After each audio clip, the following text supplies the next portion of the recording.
wanted to address how we pick our venues. I get a lot of questions from lifters and gym owners about hosting meets at their various locations.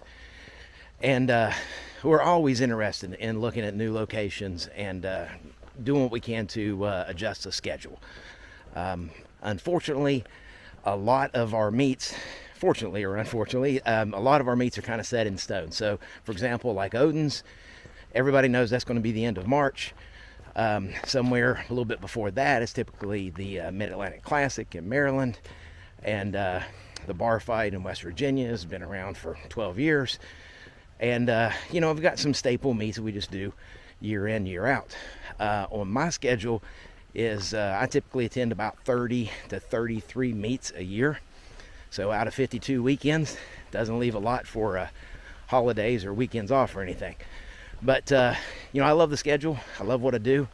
It's just very crammed. So if sometimes if you ask about, hey, I want to host, see if my gym can host a meet, or I'm a gym owner and I'd like to host a meet, I just don't have the resources a lot of times to cover extra venues and extra locations. We have grown tremendously.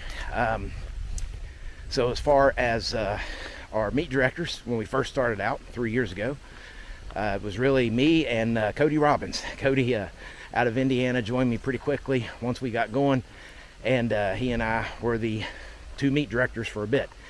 Then we have expanded, and if I'm not missing anybody, and I'm not going to name anybody in case I do miss them, but I think we have added 6 additional meet directors since then. So thrilled to have that kind of growth. The numbers are reflecting it, but we do get a little saturated in some markets. We do a lot of stuff in Virginia, and sometimes we have to be a little selective about our venues in Virginia.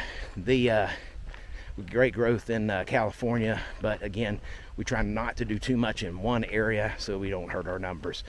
But that's just kind of how we go into planning and figuring out what the schedule is going to be. So much of it is already set because we repeat successful meets year over year, and then we try to get our new meet directors worked into the schedule as much as possible. Our experienced people have to support them till they can get up and run it on their own, so all that takes planning and a well thought schedule.